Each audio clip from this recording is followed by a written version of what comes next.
네, 안녕하세요. 신차설계 오수성입니다. 오늘 만나보실 차량은 푸조에서 선보인 뉴 푸조 3008 SUV입니다.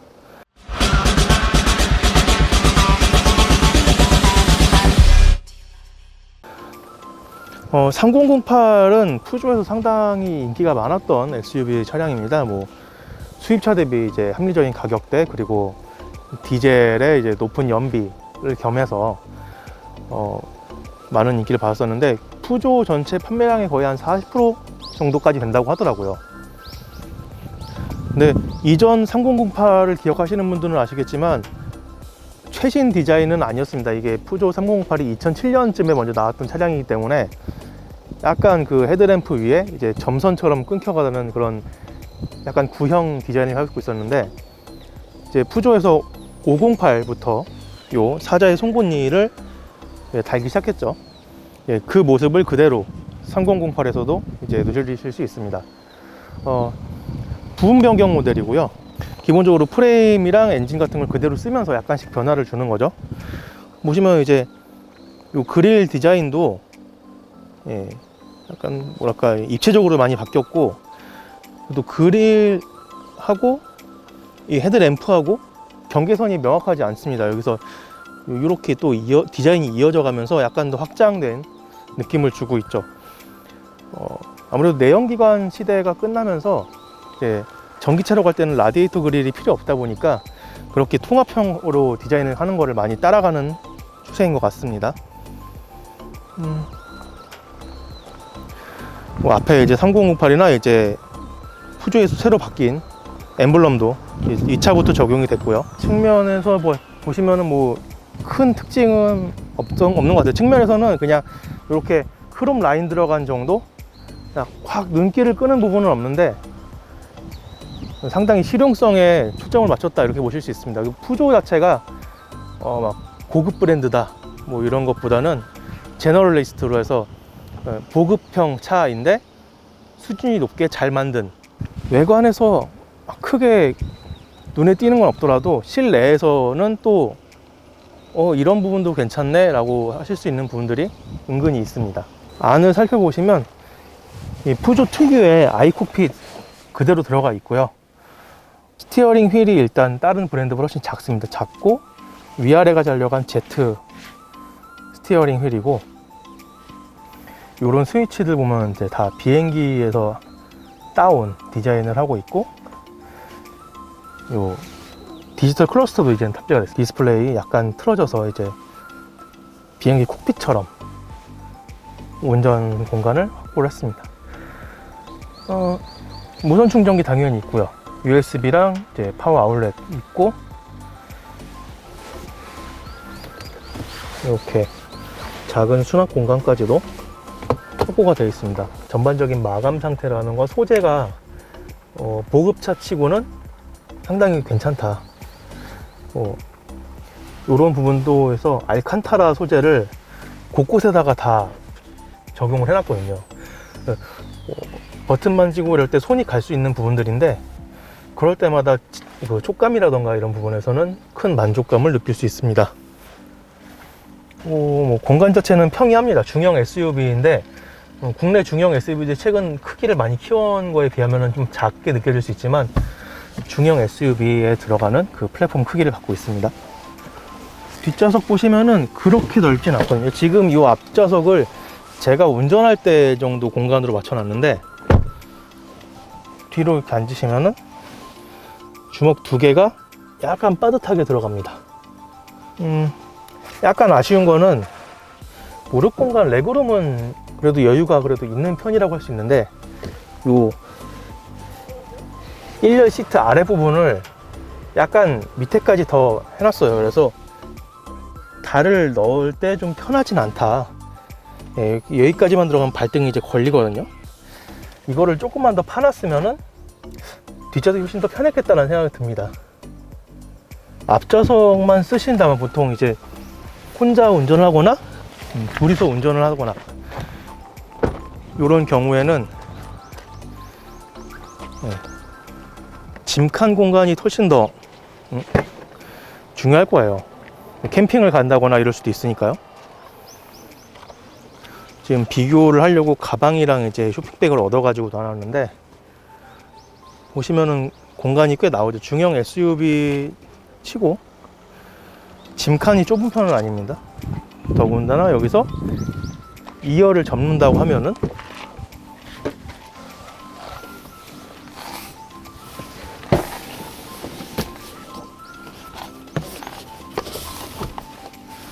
네, 2열을 접으면 여기까지 이제 공간이 확장이 되는데, 경쟁 모델인 독일의 중형 SUV보다 2열을 접었을 때 나오는 공간은 더 넓다, 그렇게 말씀하시더라고요.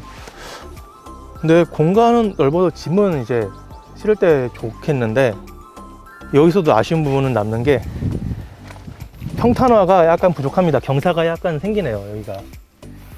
그래서 완벽한 평탄화가 안 된 게 아쉽다라는 생각은 듭니다. 그래도 일반적인 환경에서 뭐 장을 본다거나 뭐 좀 짐을 좀 싣는다거나 할 때 전혀 부족하진 않을 거라고 보고요. 그리고 뭐 이전 3008하고 달라진 부분이 뒷부분에도 있는데, 이제 브레이크 등이 예전에 이제 면발광으로 사자가 핥힌 세 줄의 발톱 자국 뭐 이런 식으로 해서 있었는데, 이제 좀 선으로 이게 또 각각 3개씩 나뉘어져 있습니다. LED 등이. 그래서 약간 더 날렵한 디자인을 만들어주고 있고요. 방향지시 등을 켤 때도 이제는 턴 시그널이 작동을 합니다. 그래서 이 차의 성능이 어떻냐라고 말씀을 하실 수가 있는데, 물어보시면은 1.5 그러니까 1500cc 디젤 엔진이고, 이산화탄소 배출 기준은 이제 유럽의 6D 기준을 맞췄고요. 그리고 연비 같은 경우도 12%대 상승을 해서 복합연비 기준 15.8 복합연비 기준 15.8 리터가 15.8km가 나옵니다. 리터당 15.8km가 나오고, 아무래도 1500cc다 보니까 마력이라던가 이런 게 크게 좋진 않거든요. 약간 이건 염두를 해줘야 되는데, 131마력이 나오고 디젤이라서 토크는 30이 넘어갑니다. 30 토크가 나와서 일상적인 환경에서 출력이 부족해 라고 느끼시진 않을 것 같아요. 가격적인 측면은 그렇습니다. 이게 지금 3008이 이번에 이제 라인업이 좀 개편이 돼서 최하위가 알리르, GT, 국내에는 이렇게 두 가지 라인이 출시가 되고, 각각 이제 알리르 팩, GT 팩이라고 옵션을 더 선택할 수가 있는 차량들이 나오는데, 이 차량 같은 경우에는 GT 팩은 선택하지 않은 GT 차량이거든요. GT 차량이 4,600만 원대가 나옵니다. 국산차 풀옵션 기준으로 보면은 뭐 그렇게까지 큰 차이는 아니긴 한데, 수입차라는 점도 감안을 해야 될 거고, 이제 수입차다 보니까 AS라던가 이런 부분에서도 약간씩은 차이가 있으니까 이건 염두를 좀 해줘야 될 것 같아요. 그래도 뭐 주행하면서 뭐 연비라던가 이런 부분에서는 충분히 만족할 수 있을 것 같습니다. 그럼 이제 시승을 하면서 실제로 어떤 운동 성능을 보여주는지, 그리고 가격에 맞는 성능이 나오는지 살펴보도록 하겠습니다. 네, 뉴 푸조 308을 시승을 하고 있습니다. 뭐 이제 페이스리프트 모델이라고는 하는데, 실제로 운전하면서는 뭐가 그렇게 크게 바뀌었나 잘 못 느끼겠는 것 같아요. 안에 이제 푸조 특유의 아이콕핏도 약간 버튼들의 형태가 좀 변환됐을 뿐이지 거의 위치도 그대로 있다시피 해서, 이전에 푸조 차량을 운전해서 보셨던 분들이라면 딱히 이질감을 못 느끼실 것 같은 모습입니다. 지금 주행감도 그렇고, 이전 푸조 차량들하고의 차이는 글쎄요, 한 가지 좀 차이라고 할까요? 아쉬움이라고 할까요? 지금 디지털 클러스터가 앞에 들어가 있는데, 여기 예전에 그 3D 클러스터랑은 좀 다르다는 거. 예전 같은 경우에는 이 밑에서 영상을 쏘고 그걸 이제 반사시켜서 이제 3D 형태로 보여주는, 입체적으로 좀 보여주는 게 있었는데, 그 재미는 좀 없어졌다는 거.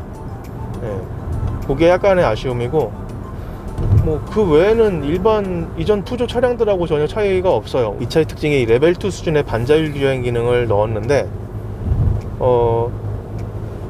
처음 이제 푸조 차량을 보시는 분들은 근데 스티어링 휠에 왜 그 버튼이 없어 하고 하실 수 있어요. 하실 수 있는데 요 뒤에 스티어링 휠에 딱 가려서 안 보이는 위치에 조작 버튼이 있습니다. 이거는 좀 더 주변 차량 없고 할 때 시도를 해볼게요. 저도 지금 손에 안 익어서 안 보면서 이제 조작이 어렵거든요. 그리고 앞에 또 이제 이 기능들이 뒤로 빠지면서 앞에 거추장거리스러운 게 없다라는 것도 익숙해진 분들한테는 장점이 되는 것 같습니다. 헤드업 디스플레이는 없는데 클러스터 자체가 핸들 위로 나오고 이제 전방 주시를 하는 상황에서 높이 차이가 거의 안 납니다. 한 요만큼? 시야에서 높이 차이가 한 요만큼 나는데 그러다 보니까 전방 주시하면서 자연스럽게 눈에 들어옵니다. 계기판도 속도 같은 걸 이제 가운데 크게 띄워줘서 헤드업 디스플레이가 없다고 불편하다는 거는 없는 것 같아요. 주변 시인성, 시야 잘 확보되고요. 이건 약간 아쉬울 수 있는 부분인데 그 디젤 차량들에서 오는 그 떨림, 진동 이런 게 약간은 있습니다. 완전히 없진 못하고 이게 신차일 건데, 그러니까 주행거리가 지금 1000km도 안 될 거예요. 떨림, 진동은 약간씩 올라오는 그런 특성은 있는 것 같습니다. 아무래도 푸조 자체가 고급차 브랜드라고 하지 않고 대중차 브랜드를 추구하다 보니까 가성비 쪽에서 신경을 많이 쓴 것 같아요. 프랑스 차다 보니까 맵 데이터를 또 획득을 하는 게 어려워요, 이 차 같은 경우에는. 그래서 디스플레이를 프랑스에서 쓰는 걸 그대로 갖고 오지도 못하고 국내에서 이제 안드로이드 태블릿 같은 걸로 이제 바꿔 넣고 거기서도 이제 내비게이션은 또 없는 이런 특성들이 지금 PSA, 그러니까 푸조, 시트로엥, DS 차들에서는 다 있는데 이 차도 지금 자체 내비게이션이 없습니다. 자체 내비가 없고 안드로이드 오토로 이제 설정을 해서 틀어야 되는데 그거를 감안해도 디스플레이 크기가 약간은 작다. 요즘 국산차들 같은 경우는 10인치, 수입차들도 10점 몇 인치 이렇게 많이들 쓰는데 그런 거에 비해서는 디스플레이가 많이 작다라는 게 아쉽긴 하네요. 스티어링 휠도 컴포트하게 이게 위랑 아래를 다 잘라서 제트휠이라고도 부르는 것 같던데, 일반적인 우리나라 차나 다른 수입차 스티어링 휠보다 훨씬 작아요. 훨씬 작아서 운전하기가 편하고, 저 같은 경우는 이제 손이 큰 편이 아니다 보니까 이게 스티어링 휠이 두툼하면은 좀 약간 불편할 때가 있는데 그런 거 전혀 없이, 그리고 작다 보니까 돌릴 때도 훨씬 더 역동적으로 재미있게 돌릴 수가 있고요. 작고 가볍고 깔끔한 그런 휠로 DG 디자인을 좋아하시는 분들이 또 계시더라고요. 기어 노브는 이전 푸조 차량들하고 똑같이 이렇게 꺾여 있는, 이렇게 쥘 때는 감각은 좋은데 약간 다른 차를 타면 어색하기도 합니다. 뭔가 여기 이렇게 잡고 있어야 될 것 같고, 아니면 여기 버튼이 있어야 될 것 같고, 되게 특이한 형태죠. 형태고, 드라이브 모드도 여기서 조절할 수 있고요. 무선 충전기 있고. 근데 안드로이드 오토가 무선으로는 안 되는 것 같아요. 유선으로 연결을 했는데 무선은 지원을 안 하는 것 같습니다. 디지털 클러스터인데도 에코, 표준, 스포츠를 이제 오갈 때 이펙트가 없다라는 거는 좀 아쉬운 부분이네요. 스포츠에서 지금 이렇게 빨갛게 선들이 변하긴 했는데, 일반적인 국산차도 그렇고 수입차도 그렇고 이걸 바꿀 때는 임팩트가 있게 확 그래픽이 올라오는데 그게 없어서 디지털 클러스터를 이럴 거면 쓸 필요가 있나? 라는 생각도 들긴 합니다. 디지털 클러스터의 가장 큰 매력이잖아요, 이게. 아까 안 해봤던 반자율 주행 기능이 과연 레벨 2 수준이 맞나 한번 확인을 해보겠습니다. 이게 이전까지 푸조에서 나왔던 차들이 차로 이탈 방지는 곧잘 됐었는데 차로 유지 보조 기능은 약간은 미흡한 부분이 있었거든요. 그렇게 레벨 2 수준이라고 하기에는. 근데 이번엔 개선된 기능이 들어갔다고 하니까 한번 살펴보겠습니다. 크루즈 컨트롤을 켜고 지금 이제 작동이 되고 있는 건데, 여기 이제 초록색으로 스티어링 휠 모양이랑 이제 속도 이런 게 뜹니다. 여기서 이제 위아래로 만져서 속도를 조절할 수 있고요. 네. 스티어링을 놓고 있으면은 이제 또 잡으라고 경고등이 뜹니다. 지금 속도들이 좀 올라갔으니까 한 50 정도 맞춰놓고 보도록 하겠습니다.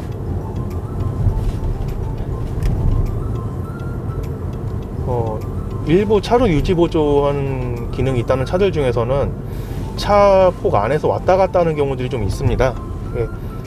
차로 유지 보조 기능이 두 가지로 나뉘는데, 그 차로의 중앙선을, 가상의 선을 이제 차가 인식해서 그걸 따라가는 경우, 그리고 차선만 인식해서 그 차선에서 이제 몇 센티 정도 여유 두고 가도록 하는 경우가 있는데, 전자의 경우에는 차 가상의 선을 이제 그어서 그걸 따라가니까 좌우로 차가 안 흔들리는데, 이제 양쪽 차선을 인식해서 그 선만 인식해서 갈 경우에는 그 차로 범위 안에서 차가 왼쪽으로 쏠렸다 오른쪽으로 쏠렸다 하는 기능, 그런 경우들이 좀 있습니다. 네.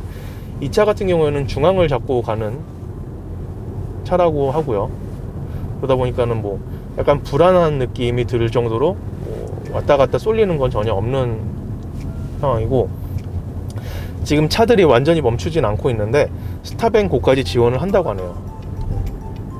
그래서 뭐 좀 밀리는 길에서는 훨씬 더 쉽게 쓸 수 있을 것 같습니다. 이전에는 이전 차량들은 스탑까지만 지원했고, 이제는 스탑앤고까지.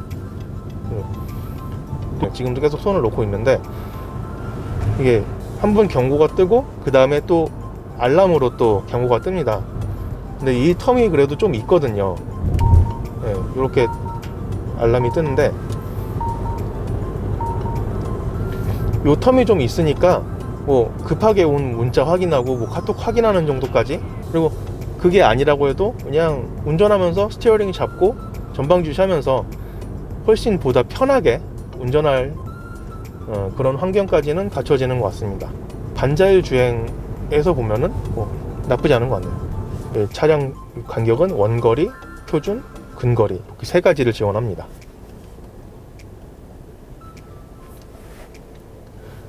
그래서 일반 시내에서 다니실 때는 근거리로 놓고 다니시고, 고속도로를 타거나 할 때는 이제 보통이나 원거리 정도를 두시면 될 것 같아요. 지금 자유로를 달리고 있는데 지금 주행 모드가 표준으로 두고서 스포츠로 바뀔 때 어떻게 좀 달라지나, 차이가 어떤 게 있나를 좀 보겠습니다. 어차피 에코는 반응성 느려지는 거 외에 크게 차이가 없는 것 같고요. 스포츠라고 하면 이제 반응성 빨라지고 RPM이 높아지고 배기음 같은 게 더 커지고 이런 거를 기대를 하실 텐데, 한번 해보겠습니다. 스포츠 전환을 했고 풀 컨트롤을 잠깐 멈추고,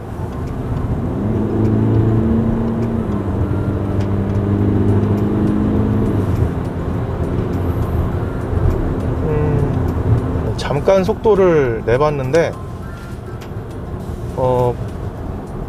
엔진 소리가 좀, 엔진 소음이 좀 커졌고요. 뭐 배기음이라기보다는 엔진 소음이 좀 커진 것 같고, 반응성은 미미하게 빨라졌는데 극적인 차이는 전혀 그 정도까지는 아닌 것 같아요. 그리고 RPM에 있어서도 거의 큰 차이는 없었다. 아무래도 이 차가 1500cc 짜리다 보니까 그런 좀 한계가 있을 거예요. 이게 그래도 뭐 스포츠 모드라고 해서 좀 더 역동적인 주행을 기대하실 분들한테는 아쉬움이 더 컸겠다, 요 정도 느낌이 드네요. 3008 지금까지 주행을 해봤는데, 이전에 3008이 인기가 있었던 건 이제 가성비에 초점을 맞춘 인기였는데, 가성비가 약간 떨어진 것 같다가도 반자율 주행 기능이라던가 이런 신기술이 많이 들어가면서 그런 부분을 충분히 보완을 해줬다라는 생각이 좀 듭니다. 그래서 이전 3008에 만족하셨던 분이라면 이 차량에도 만족하실 거다, 이런 생각이 들고요.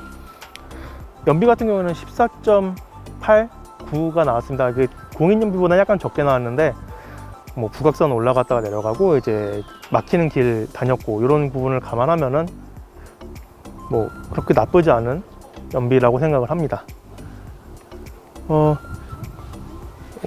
3008, 그러니까 푸조 자체가 그렇게 지금 국내에서 인기가 많은 브랜드는 아니라 호불호는 갈릴 수 있을 것 같아요. 근데 이런 차량을 좋아하실 분들도 충분히 있다고 생각하고, 이게 다른 브랜드에서 크게 부족하거나 못나서 인기가 없는 건 아니라는 점 다시 한번 말씀을 드리고 싶고, 디젤이라는 거를 이제 아쉽게 생각하시는 분들도 많을 것 같습니다. 국내에서 이제 디젤 차량이 약간 인기가 줄어들고 있으니까.